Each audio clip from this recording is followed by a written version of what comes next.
Hello guys, साथीहरु नमस्कार सबैजनालाई। मेरो भेनाले टीका लगाइदिनु पर्ने, तर टीका लगाइदिनुको साटो कुटेर मार्न लाग्नु भयो।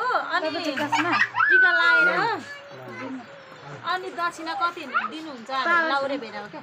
मैले एउटा गीत तानेछु क्या त, भोलि यसमा टिकटक बनाउँछु ल।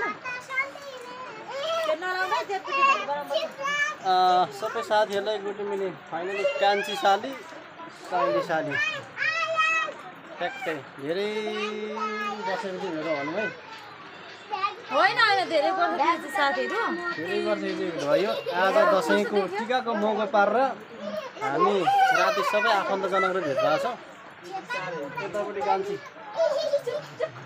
अनि बाँकी आफन्तहरू सबै भित्र टिका लाउँदै हुनुहुन्छ भक्का भक होइन। अब वर्ष दिनको दसैँ होइन, मान्नु पर्यो। अब भोलि पर्सि मरे चाहिँ बाँचिन्छ नि होइन।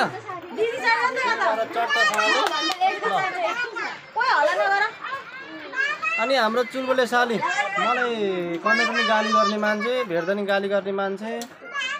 कान्छी बुढी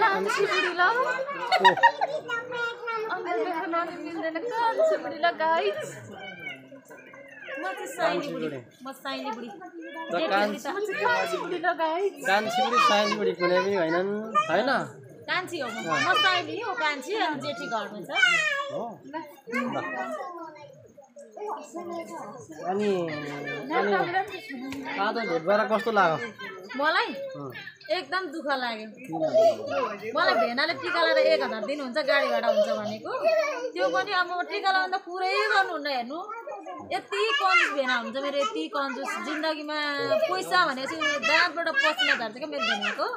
त्यही भएर टिका लगाएर दक्षिणा त कमसेकम दिनु पर्थ्यो, त्यो पनि दिनुहुन्न। त्यही भएर मलाई धेरै दुःख लागेको छ भेना। हेर्नु, दक्षिणा चाहिँ टिका लगाएपछि दिनैपर्छ। अनि त्यही माथि लाउरे के, अब लाउरे भनौँ भने पनि के भन्नु। अब लाउरे भनेपछि एकदम कन्जुस भन्नुपर्छ। कन्जुस नि के भने एकदम चिम्टा। अब त्यही भएर मलाई दुःख लाग्छ कि। साथी म कन्जुस चाहिँ छैन। होइन होइन, कन्जुसै हुनुहुन्छ। अब उहाँलाई 100 कुरा चिज भन्नु पनि मिल्दैन यहाँ होइन। 100 केजी धेरै कुरा छ। हजुर, बिचमा कहाँ छुट्यो नि मलाई थाहा भएन। तपाईँले घुस खाएको पैसा हामी सालीहरूलाई दिन चाहनुहुन्न? अलिअलि कति खानुभएको? धेरै त होइन, धेरै घुस खाएको त यस्तो हामीलाई पनि बार्दा हुन्थ्यो नि। मैले टिकाको दक्षिणा स्वरूप गरेर मैले घुसे केमा खाइछु? खानु भएको छ नि, भन्नु मिलेन होइन। यो के भन्छ, युट्युब च्यानलमा चाहिँ अलिक भन्न मिल्दैन। अब भने भोलि यसको कसैले रिप्लाई माग्नु भयो भने अवश्य भन्दैछु। कसैलाई अब रिप्लाई चाहियो भने यसो युट्युबमा यसो कमेन्ट गरेको हेरेर आउनु होला, त्यहाँ यसो रिप्लाई दिन्छौँ नि हामी।